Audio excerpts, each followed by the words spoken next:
Last time on Adequately Advanced Magic. Yeah, with surprising ninja skills, you are able to very quietly lift up this manhole cover and then slide it over to the side. The three of you roll up to just outside of Hortense's apartment. Well, we actually had a question about something that we came across that maybe you could help us with. Back in the day, people would catch pixies and imprison them in devices as such. Usually these devices require keys. You do vaguely remember that Audrey asked you to bring back that sculpture for her. Okay, how heavy is it? I try and lift it. It's about 150 pounds. Oh, no! The three of you head over to the other side of the roof and you peer down. You do see that there's a series of balconies that would lead you back down. Is there a large pile of hay anywhere? 2/3 of the party nurses their wounds, inflicted to them by gravity. The three of you head back toward the museum. Welcome to Falcon's Reach, a city in which magic is technology. You're listening to Adequately Advanced Magic.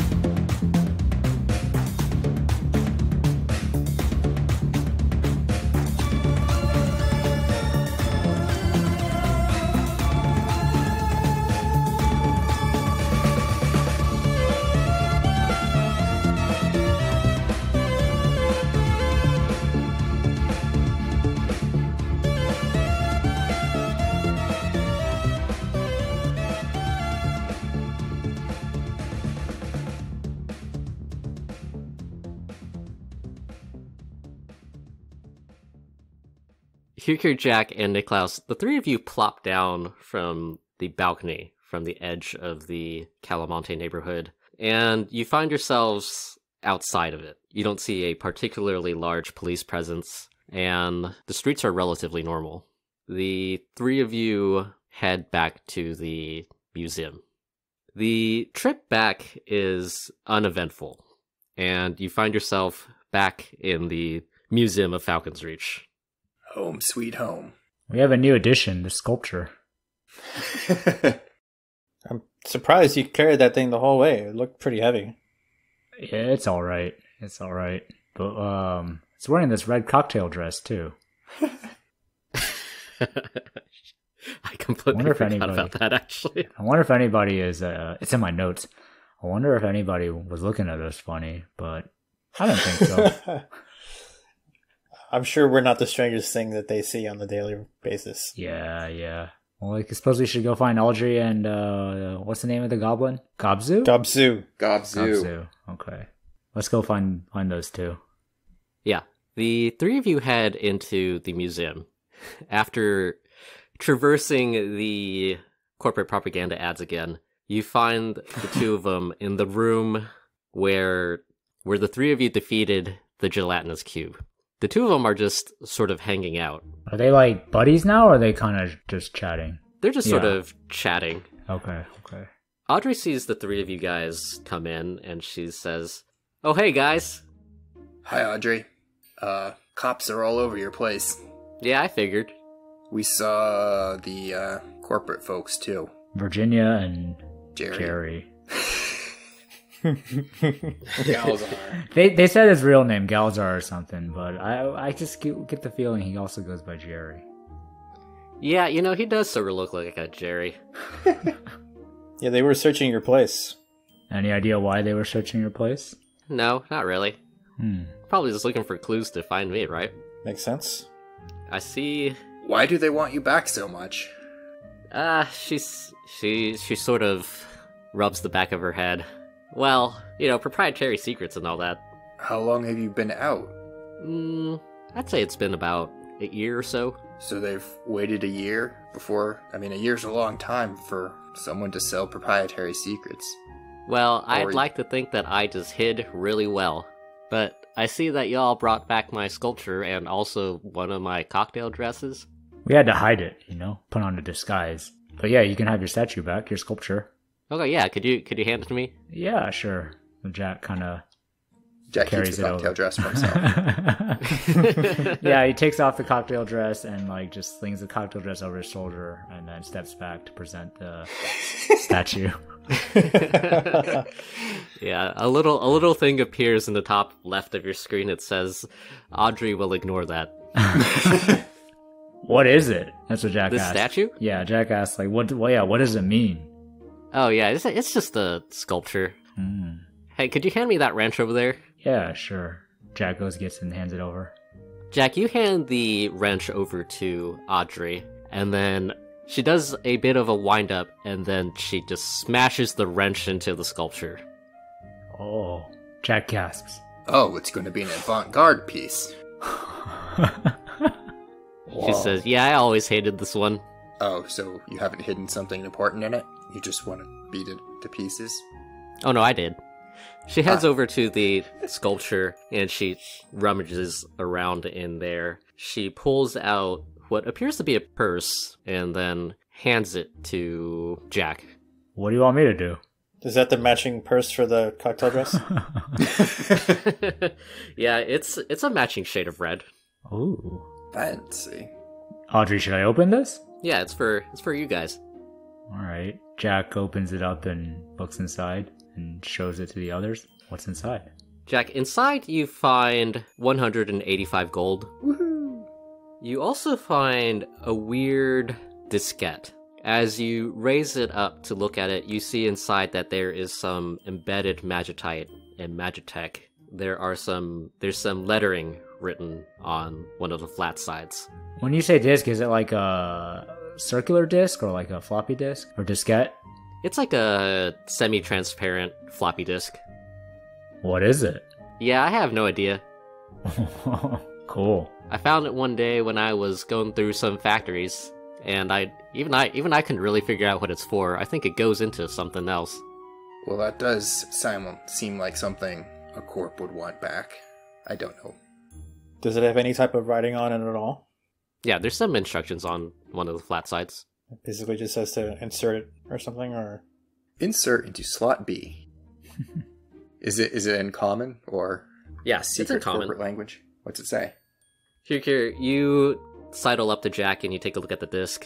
It says, "One-time use. Insert into player. Press play. Go to sleep." To the left of that, there is an icon with a syringe and a band-aid. Huh. Is it some sort of mind control device? Very mysterious. And you have no idea what the player's supposed to be, Audrey? Nah, I've never seen one before. Well, I guess we can hold on to that. Yeah. Yes, something to look into, I guess. But man, guys, Gobzu was telling me all these crazy things about goblin politics. It's nuts. What was he saying? Gobzu's actually still in the room. He's always so quiet and just sits there and listens. Quietly stroking the pixie container. Right? Yeah. What in particular is so crazy? Well, there's like a whole election system. Some people don't like the Godfather. Some people do. It's all complicated and stuff. You can tell that Audrey doesn't really have a good grasp on politics. Anyways, what else did y'all do? Climb some stairs. I've climbed a lot of stairs. I'm still kind of tired. Tiptoed over a crevasse. We had a great drink at the rooftop bar on the Tabu building. We did. Oh I yeah, don't I've been remember there what it tastes before. like. Sort of pricey. It was very pricey. See, that's how they get you. They make you climb 20 flights of stairs. And you're thirsty. I think We talked next to a time I'll just friend. pay for the elevator. We talked to a friend about the pixie. What did he say again? Yeah, Horton said that there should be a key that's used to open the box. Gobzu, Gobzu says, "Oh yeah, no, that's my name." do you know about the key that opens the box? The canister. No, not really. If anybody has the key, it's probably the Godfather. That's what I suspected. Can I take a look at the canister? Yeah, he hands it over. I'm gonna take a look for keyhole or other opening mechanism. Yeah, do a investigate check. To which I have an amazing bonus of 0. And I rolled a 2. Here, you are able to find the keyhole, but to you, it just looks like a hole in which you put a key. Looks like a normal keyhole to me, guys. I sort of hold it out if anyone else wants to take a look. Yeah, I see if there's if it looks like a familiar type of key, or like if I've come across something like that before. Mm-hmm. Yeah, how about you do a intelligence check? Intelligence, okay. That's gonna be a nat 1. We are starting off with a bang today. And I don't have any inspiration left, so that's all what it was anyway. You take a look at the keyhole, and your primate brain is just like, key go into hole, door open. That's about it. We'll probably have to have a talk with the Godfather at some point. I don't. Gobzu, what do you think about that? Should we go talk to the Godfather?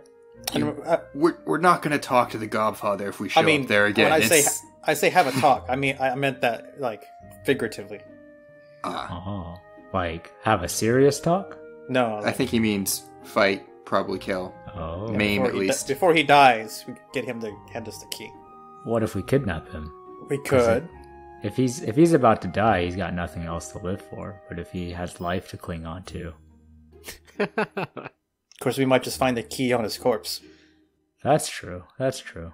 Gobzu, any chance of that? Any chance your Godfather carries the key, or do you know if he has a secret vault or something? Well, I don't know if he carries it with him, but I also, would prefer that my goblin brothers not die.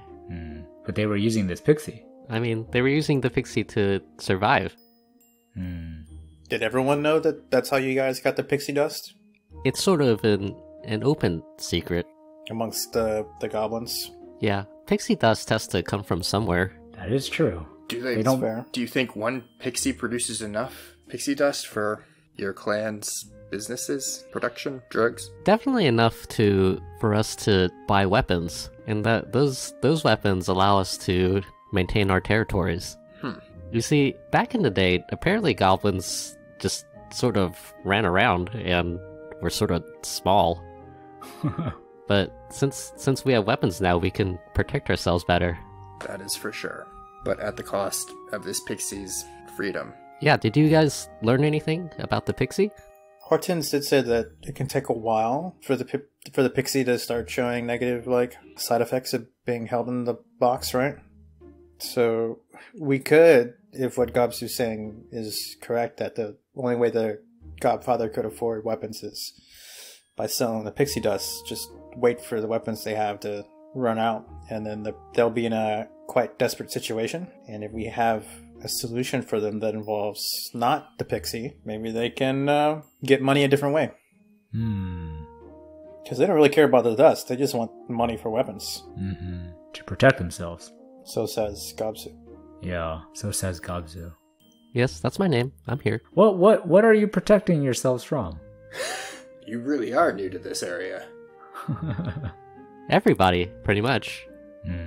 Like bugbears, orcs, people. You just go buy a bunch of powerful weapons and then trade that for the key.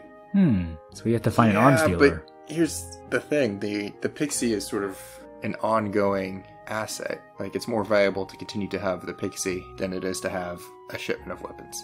Not if the weapons are more powerful than the weapons they've had before. Because they had, swords and a few, only a handful of magic pistols. I think All right, so. but where are we going to get those? I mean, you don't have to get it right now. The pixie should be safe for the short term. Okay. So when we find more powerful weaponry, we can just kind of keep that in mind. Yeah. So for now, we don't do anything about the pixie yet. Unless you want to fight the entire Red Knife clan. Nah, no thanks. Or find someone who can open locks. But I suppose if we set the pixie free, then we've lost our whatever leverage I mean, we if you had. set the pixie free, we don't care about the Red Knife clan anymore. Yeah, but they'll care about us. They'll probably try and... That's... yes, but as long as we lock the front door, we should be fine. So, Joey, what does Niklaus think the chances of the knock spell working on the box being? Do a wisdom check. 17. Nice. From your previous experience using the knock spell, you recall that there is a very loud sound that accompanies it. And given the fact that the pixie is floating in some sort of liquid, you feel like the sound waves, which travel faster in liquids, would not be very beneficial for the pixie's health. It's an incompressible fluid. Makes sense. Science. Yeah, I figured it wouldn't be so easy, Niklaus thinks to himself. Well, if we're going to table the pixie for now. The other thing we need to do is get inside Canaloon. And I think Audrey said that her sister could help us. Oh, yeah. Yeah, it would be nice to get back home. Yeah, my sister could help us, but there's a slight hitch. I don't exactly know where she is right now, but I do know someone who does. Who's that? It's this information broker of sorts. He's just a couple of neighborhoods away. Going by the name, I'm guessing he's not going to give us this information for free. Nothing comes for free in this part of the world. Or city. This part of the city. Yeah, probably not. It's worth giving What's a your try. sister's name? Constance? Constance. Isn't Constance the name of that person on that wanted poster? Do y'all remember that? I do remember a wanted poster. Don't remember the name. I think you might be remembering correctly, but... Audrey, is your sister wanted for something by the police? Yeah, possibly. I did write down Constance earlier, yeah. forgery of artwork or something, maybe? Oh. Yeah, that was what was on the wanted poster. Yeah. Is that why you don't know where she is, Audrey? Because she's also running and hiding? Yeah, also, we're just not that close. Oh. Well, if we do find this information person, do you want to send us a message to her? From you? You can always come with us. That's true as well. Yeah, I was just thinking we all go together. Alright. I mean, you guys have something in common now. You're both on the run. Constance Lee. Yep, I just found the wanted poster. Constance Lee. Constance Lee. Alleged involvement in counterfeit art scheme. Alleged what? Counterfeit art scheme. Counterfeit. Alleged involvement in a counterfeit art scheme. Alleged. Alright, we're off to see this information broker then, yeah? And if we're all going, Gobsy, you're coming with us? Well, I don't want to be here by myself, so yes? I did want to ask you, Gobsu, do you have any ideas for how to get the pixie out? Do you have suggestions about how we could do that? No, I don't really have anything. Alright, if you think of something, if an idea comes to you, share it with the group. Alright. We value your opinion. One of us. One of us. Yeah, Gobzu begins thinking really hard. He sort of scrunches up his face. Uh-oh. Okay, we'll leave him like that for right now. So, should we make a trip to the broker? Yeah, let's go. Alright, I kind of like pull Gobsu along.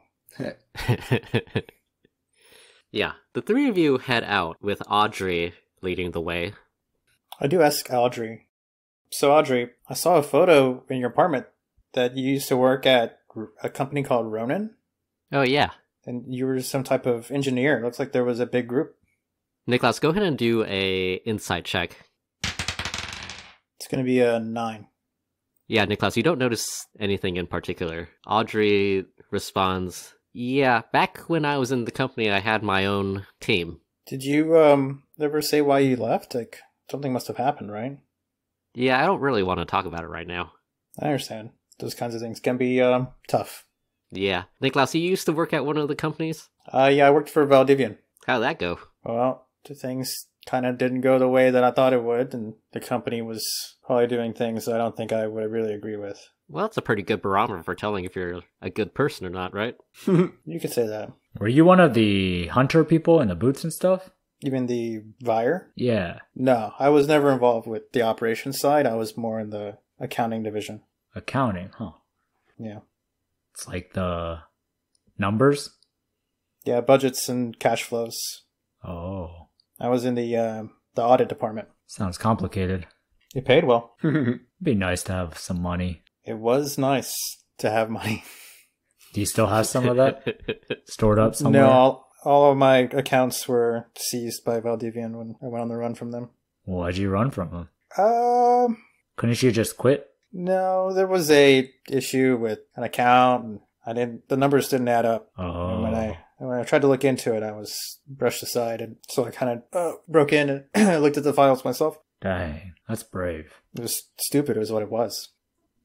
Audrey leads the three of you guys in Gobzu to what appears to be a very shady-looking cabaret. In big letters above the door, in bright lights, you see the words Moulin Rogue.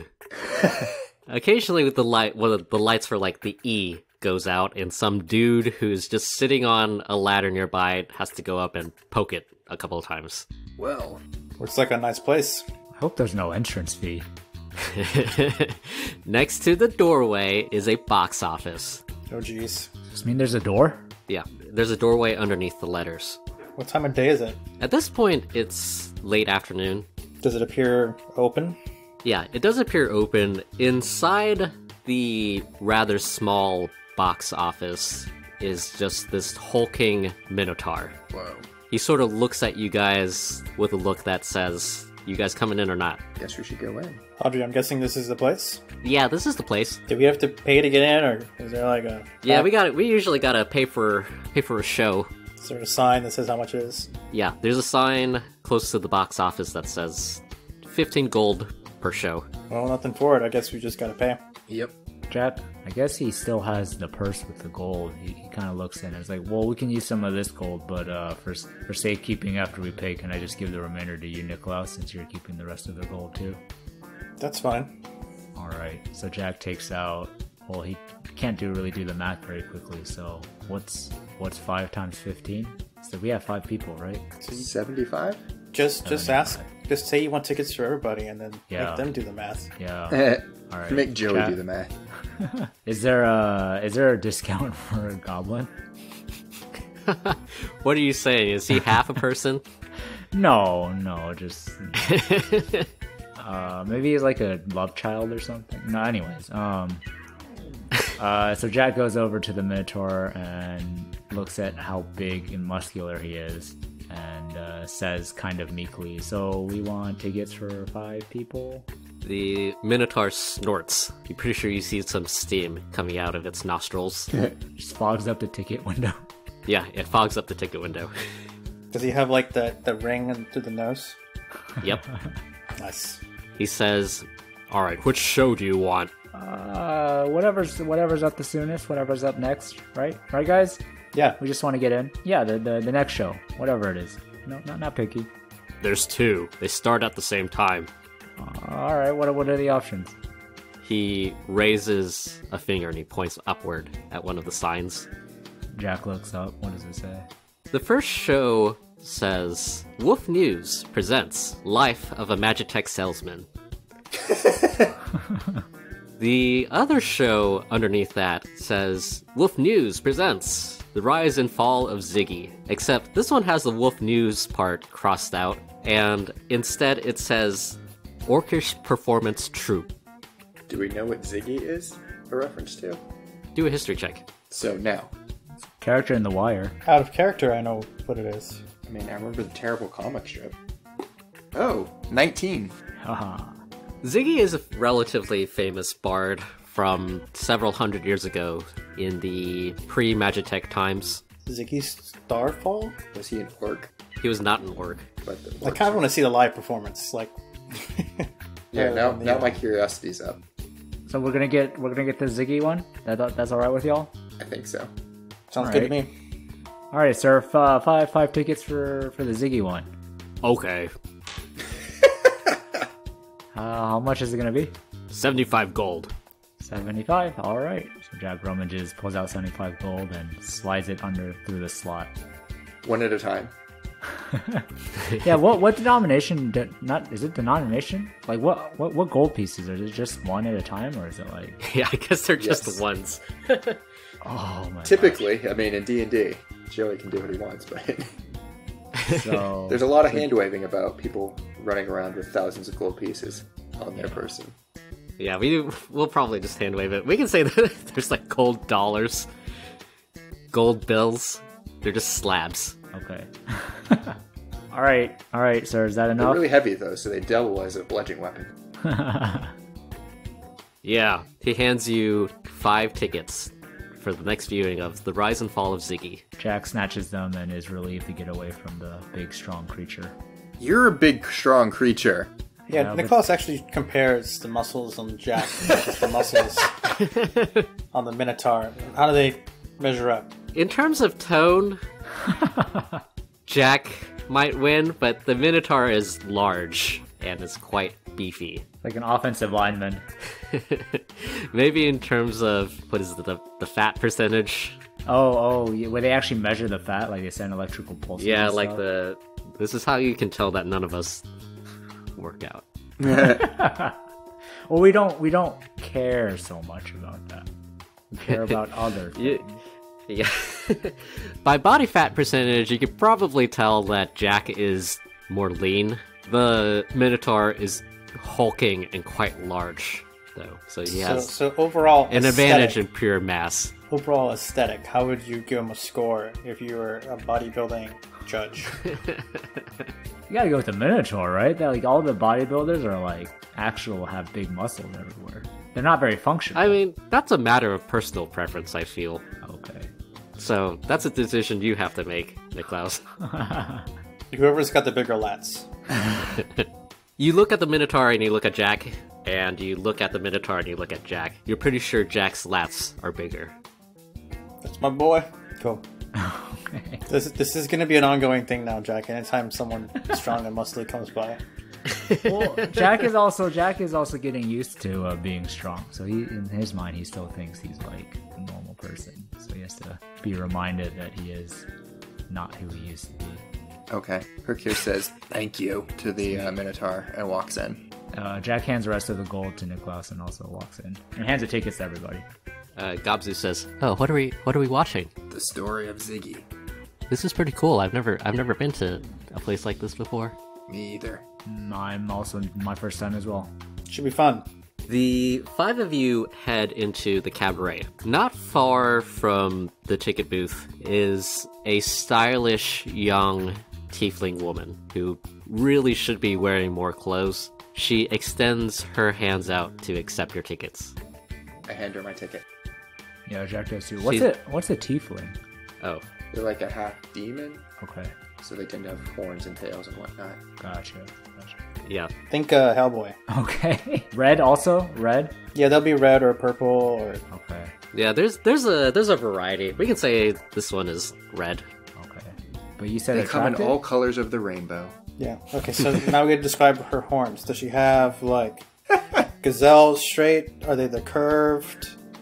They sawed off like Like ram's horns? Like, would they spiral a little bit? What are we working with? They're somewhat short. Cool. They're relatively straight, coming in about 30 degrees. So kind of like goat horns. Probably not a good idea to touch them, right? Not without... No, Without that'd a be- permission. Yeah, that would. Yeah. Generally, that's not good in any situation. Here's what I'm going to tell you. No one in the group's going to support you for anything that happens to you after that. Cool. Is she go like that bored teenager at their work, like, look? Vibe. Yeah, she has a She's pretty chewing bored gum. look on her face, and she reads the ticket that you give her, here, and then with a somewhat laconic yet stylish twirl, she points to the right. Thank you. I go to the right. Jack follows as well. Yep, she takes all of your tickets. The gang heads towards the right, which then leads into a theater room. The room itself has a bar in the back and various tables set up in front of a stage. The show hasn't started yet. There's not all that many people here, just a couple of rather roguish figures. Audrey heads up to the bar and she whispers something to the bartender.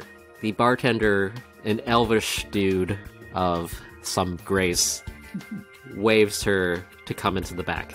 Audrey looks back at the rest of the party and she says, "I'll be right back. You guys enjoy the show.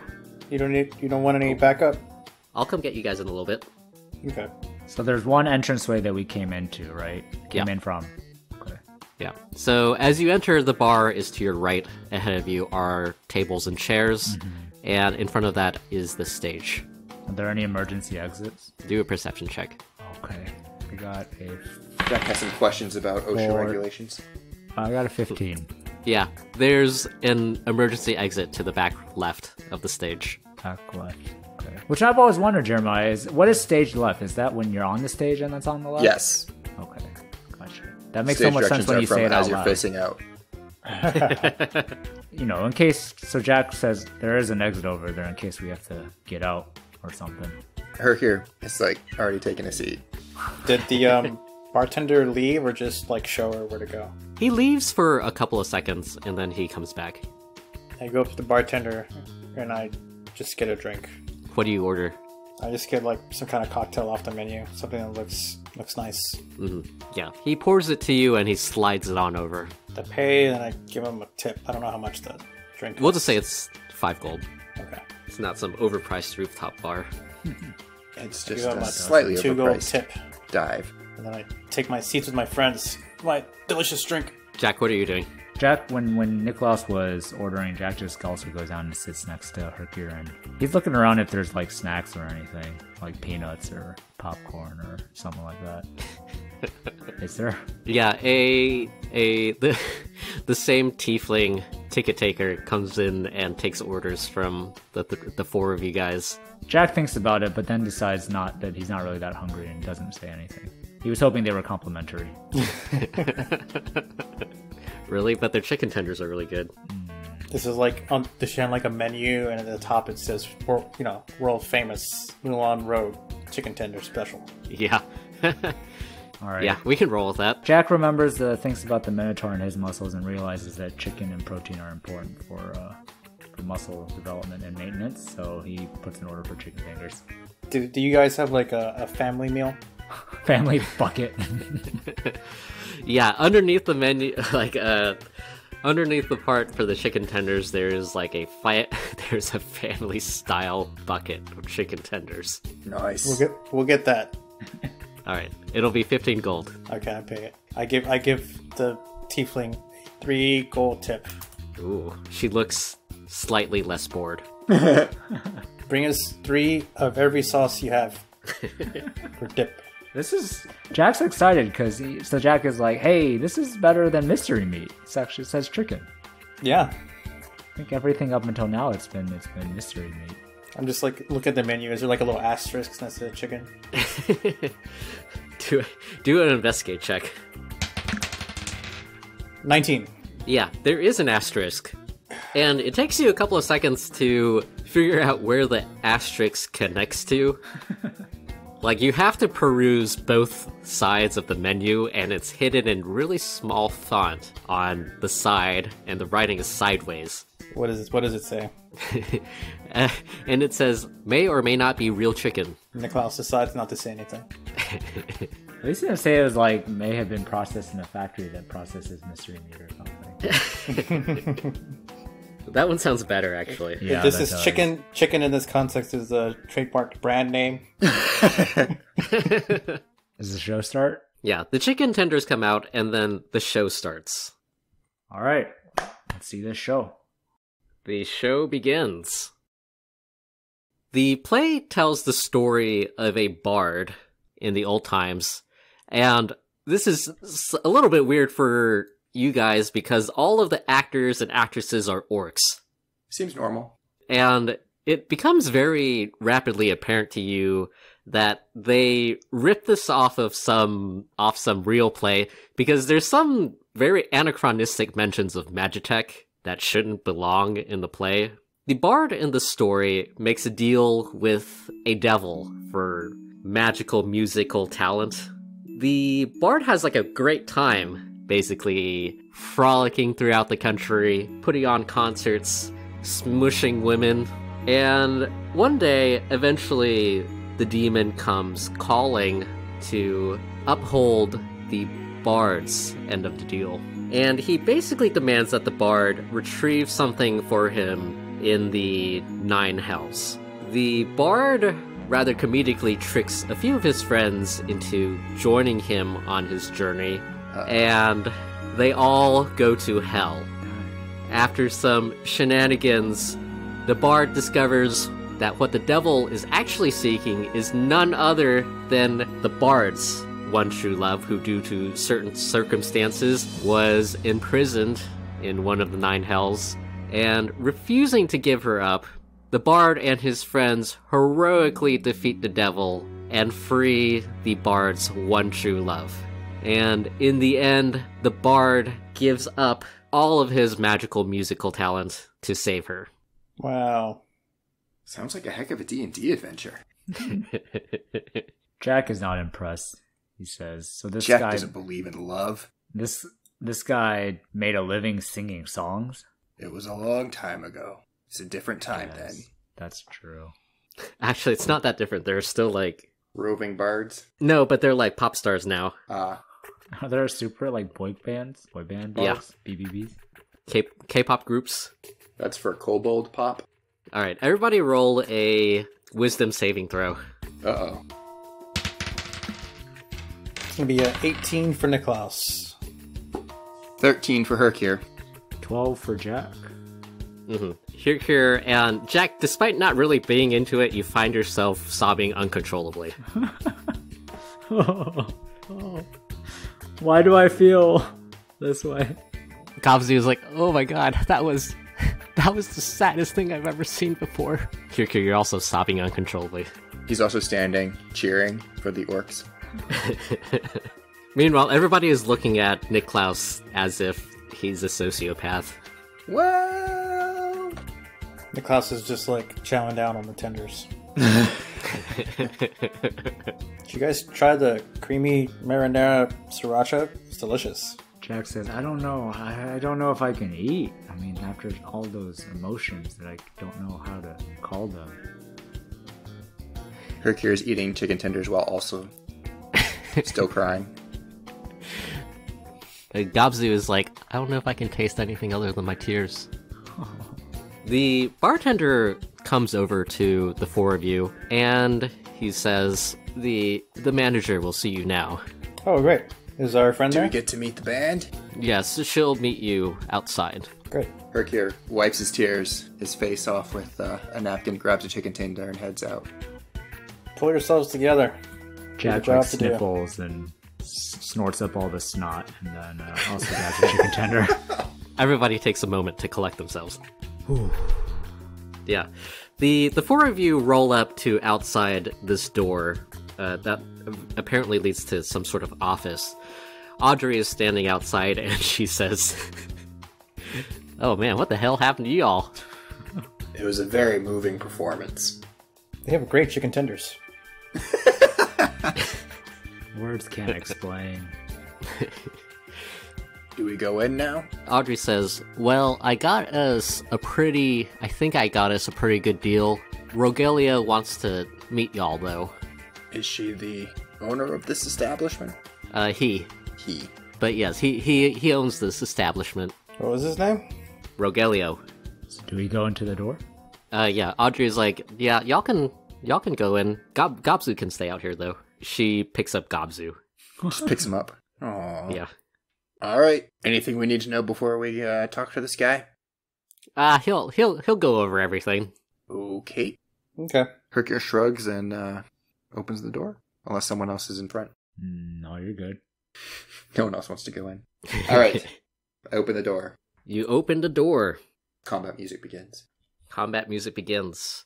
The three of you roll into the office of the Moulin Rogue.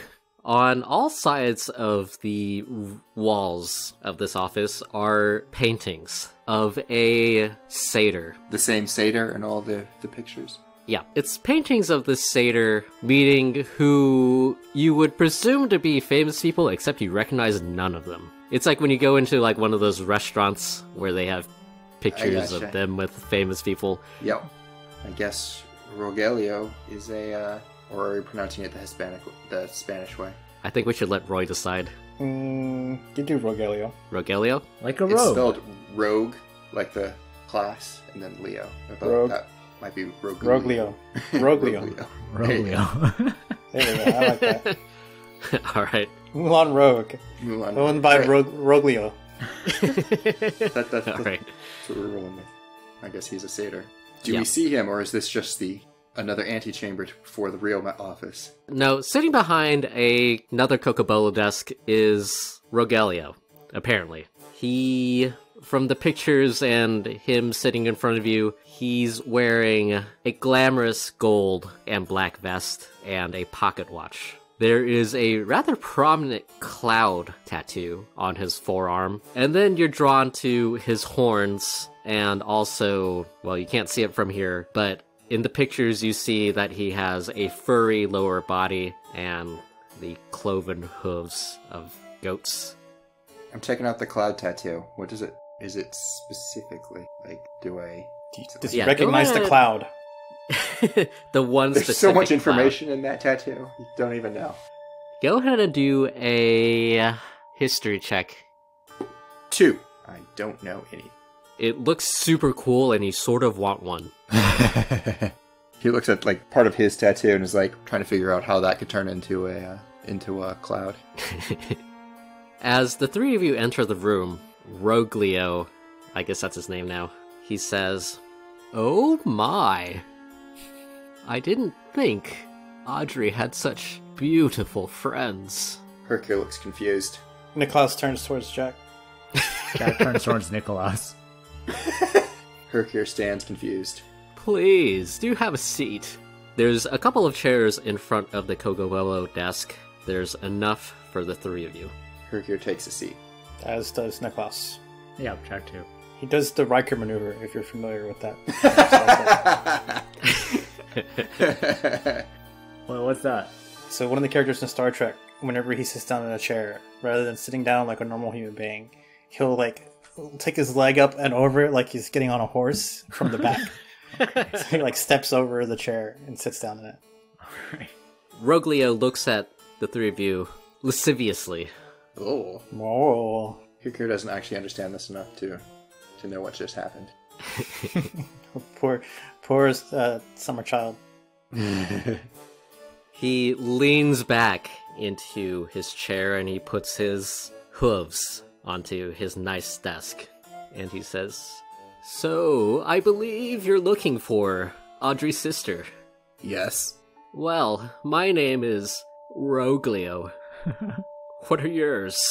I'm Hercule. Jack. Niklaus. It is my pleasure to meet you. I'm always in the market for new customers. Since the three of you are new, I'm happy to give the three of you a discount. We appreciate that. But I do like to learn about any potential clients. Understandable, considering your line of work. So, in lieu of the regular fee, I wish to know something about each of you. Perhaps a secret of yours, or something like a childhood memory, traumatic experience, or, something that you regret. Of course, nothing blackmail level, unless you wish to earn some money. And of course, if you don't wish your compatriots to learn what you want to tell me, they can always wait in the hall. And in exchange, I will allow you to learn the location of a Constance Lee. Does that sound fair? Niklaus kind of glances at his compatriots. Hercule shrugs. Jack definitely is he looks uneasy, but doesn't feel like he can say anything in front of this guy. So he doesn't say anything. Well, we don't have much of a choice in this situation, unfortunately. So, we agree. Ah, great. Who would like to go first? He looks very excited. Alright, I'm ready. Alright, Jack, you signal to Roglio that you would like to go first. He gets up and he gently shoos Hercule and Niklaus out of the room. Alright. Please, do go ahead. Well, I don't want to take too much of your time because you are obviously very important. Oh no, haha, you're such a joker. He winks at you. I wasn't joking.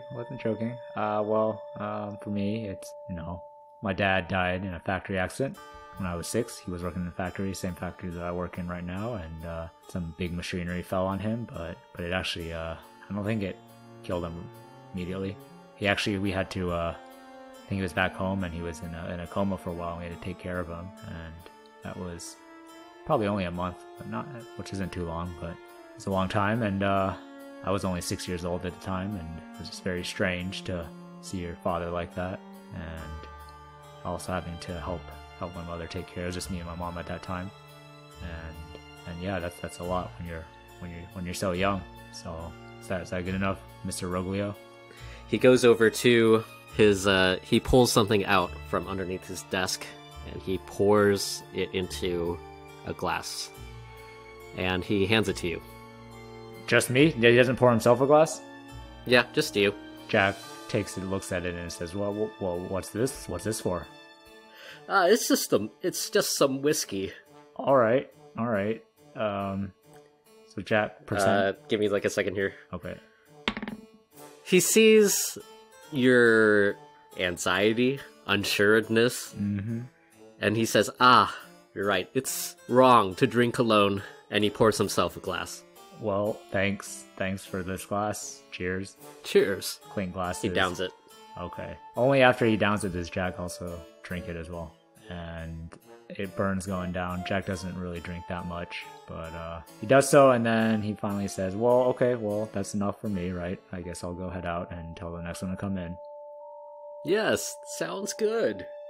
All right. Jack pushes a chair away and then hurriedly gets out. He's pretty creeped out. Never has met anybody like this in his life before, so... he turns to the other two and is like, alright, one of you's next, I suppose. This guy's weird. Hercule looks at Niklaus. You want it? I can go next. Okay. And I head into the office, close the door, take a seat. Rogelio puts his hooves down from the table and leans in over his table to peer into your face, Niklaus. Just want to say I appreciate the help you're giving us. Yes, of course. Audrey has been such a tenuous client of mine. Audrey has been a good friend to us. She saved our lives, and that's just a freebie piece of information for you. You don't say. Yes, but as for the information I'm going to give you, I'm going to tell you what changed the entire course of my life. This sounds juicy. He leans in even closer. There was a word, single word, heard as if on the wind, and the hearing of that word caused my life to change forever. Do you want to know what the word was? Well, please don't keep a man in suspense. The word was Lenormir, and at the time I heard it, I had no idea what it meant or what it would mean. But when I came across it again, I ended up with no job and on the run from the company I used to work for. Oh, you don't say. And if you happen to come across anything associated with that word in the future, I would happily pay for more information. Of course. But how did that make you feel? Losing your job. Well, I lost everything I had worked for. There's only one way you can feel about that. Is it? I feel some people could feel relieved. There's always opportunities when there's changes in the world around you. It's up to the individual to find those opportunities, to take advantage of them. You're quite right. I too believe in opportunities. Would you like a drink? The last guy rather needed it. I'm fine, though I appreciate the offer. Of course. Well, that was a very good and interesting conversation, Niklaus. Please do send in the next person. I sure will. Wouldn't it kind of suck if, like, it wasn't good enough and then you have to tell something even more? So I head out, and I turn to Hercule, and I gesture my thumb, like, hey, your turn. Hercule nods and heads in. Roglio's sort of sitting sideways in his chair now, and he raises his eyebrows as you enter, Hercule. Okay. He walks quietly to the chair and sits down and looks at him, but doesn't say anything. You are quite a young half-orc, aren't you? Hercule kind of looks around. Yes? I too remember the foibles of my youth. Extravagance. You had a very different youth from me, then. Perhaps, but I do wish to learn more. He leans in a little bit closer and looks at you expectantly. Hercule looks back at him for a minute and says, well, it all went downhill when my father died when I was 10, and just stops. Well, was it a violent death? An accident, perhaps? Yes, he worked for Falcoco in Elion. He was doing something, piece of equipment failed, and he didn't come home. Yes. It does happen quite a bit with these corporations. They don't seem to care too much, though. Do you miss your father? Every day. He inspects your face, and as he gets really close, he says, would you like a drink? Okay. He pours one for you, and he pours one for himself. Hercule takes the drink, gives a little salute, and downs it. He does as well. Well, tell me this, Hercule. What was your favorite memory of your father? When it was nice, we'd go out to the park, and we would play ball, and it was just us, and it was the best. Ah, yes. Good fathers. So rare in this city. He looks satisfied. All right, well, for my end of the deal... Should the others come in now for this? Yes, sure, of course. I go back and open the door and gesture Niklaus and Jack in. Let's go. Yep. Audrey also heads in as well. Rogelio sees Audrey head in, and he says, Audrey, my dear, your sister is located in a row of apartments, or perhaps repurposed warehouses on Kiziold Row. You could check out apartment 677. Well, this has certainly been an enjoyable evening. I certainly look forward to the three of you as future clients. Sure thing. Jack gets up. Yes, please do Kirker come nods. back if you need anything else. He clacks his hooves together. There's no place like home. There's no place like home. Thank you, Roglio. Yes, here's my business card. Niklaus takes it, pockets it. Hercure stands up and starts walking out. Niklaus follows. Was Gobzu outside when we went back inside, or did he also go back inside with us? He came in inside for a little bit. Okay. Alright. He was chilling with Audrey. Yeah.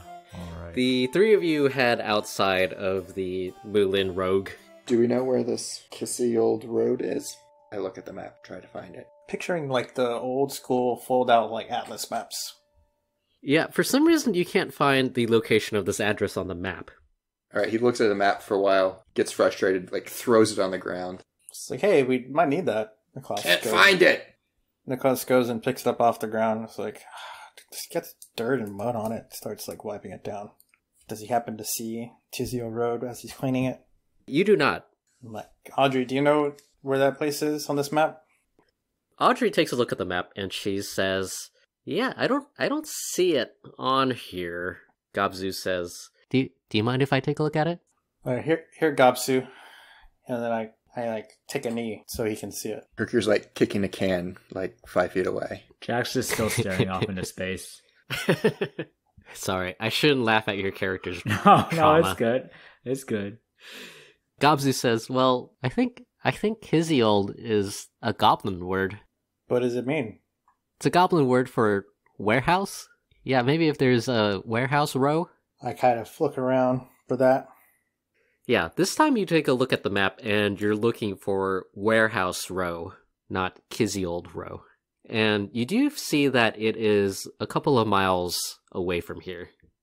I think I found it. Good looking out, Gobzu. Oh yeah, thanks. I like ruffle his head. Goblins love that. Yeah, his hair sticks up where you rubbed it. Niklaus is known to have lots of static electricity. Chaos bolt. Well, we can go check it out. It says it's not too far, just a couple miles. Alright. Well, let's get out What of time, here. what time of day is it, Joey? It's getting pretty late now. It's about 10 p.m. now. Okay. Is it too late, Audrey, to drop in on your sister? Yeah, I don't really know. We don't keep in touch all that often. Well, if she's in hiding, going during the day might not be the best time. Ah, yes. But at 11 p.m. at night will be much better. I mean, less likely for the people to notice people. True, but also a good time for security organs of the state or corporation to drop in. What do you think, Jack? Jack kind of like snaps back and is like, yeah, I don't know. There seems to be dangers both ways. But it's not far from here? You said a couple It's a miles. couple miles, so it's... That is kind of far for walking. Alright, so Jack is a little bit still freaked out by this guy. He needs to get some fresh air and take a break from weird, uncomfortable situations. So Jack says, "Yeah, I don't know if I'm cut out for more activities this evening. I don't know about you guys, but that Roglio guy really took something out of me talking to him. Maybe we can go hit up what's this Audrey's sister tomorrow or something. We can be sneaky again, put on disguises. Yeah, I don't think there's a particular rush to see her today. So there's nothing else we need to do tonight, right? Do we need? Yeah, right. There's nothing else. I don't think so. I don't think so. Is there anything else, Audrey? Nah, I don't think so. Are you looking forward to seeing your sister? Yeah, that's gonna be hard, maybe. You said you weren't close, but were you still friendly, or did y'all have a contentious relationship? One could say it was sort of contentious. Well, hopefully no one holds grudges. Constance? Yeah, of course she would. But you guys are kind of on the same side of the coin right now, on the run. Maybe she was on the top side of the corn and I was on the bottom side of the corn. Well, she's still family, isn't she? Yeah. Gobzu, what do you think about that? You have anything to say to Audrey? Well, whenever me and my brothers and sisters would get into arguments. We would just wrestle with knives. Interesting, Gobzu. Interesting. So maybe Audrey and her sister should do that? Yeah, they could do that. Maybe they can talk it out first. See how that goes. Yep. Where do y'all head to? Well, Museum base? Yeah, we gotta go back to our museum and hide out for the night. It's kind of safe there. That seems... Did we have any leftovers in our bucket? No, but all of y'all are pretty full. Okay, cool. We got our second bucket, so we have food for for breakfast in the morning. Is this Should place... have asked for a bucket to go. I was about to say, is this place on the way, like between where we need to go and the museum, or is it out of the way? It's pretty out of the way. Okay, well, we can make a detour for some tenders tomorrow. This is a new spot. But yeah, I guess we just start heading back to Museum Town. Yeah, the group heads back to the museum. And then go to bed? Yep. Yes. Yep. Yep. Y'all head back into the break room and find your respective sleeping spots. The sleepy time music plays.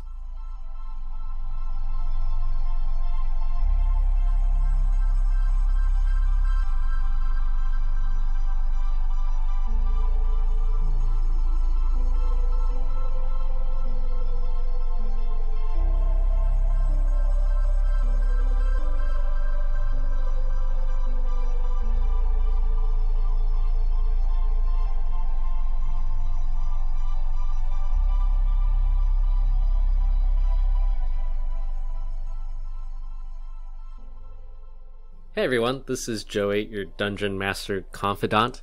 Thanks for listening to this episode of Adequately Advanced Magic. If you're enjoying it so far, here's another friendly reminder to share it with any friends or family who might also enjoy it. We're a little behind on our production schedule due to some vacations, so for next week we're going to be releasing our first bonus episode instead of the regular campaign episode. Roy and Willie play as members of the Goblin Gang that appeared earlier in the campaign. It's a little bit sillier for sure. We had a lot of fun recording it, so be sure to catch that next week.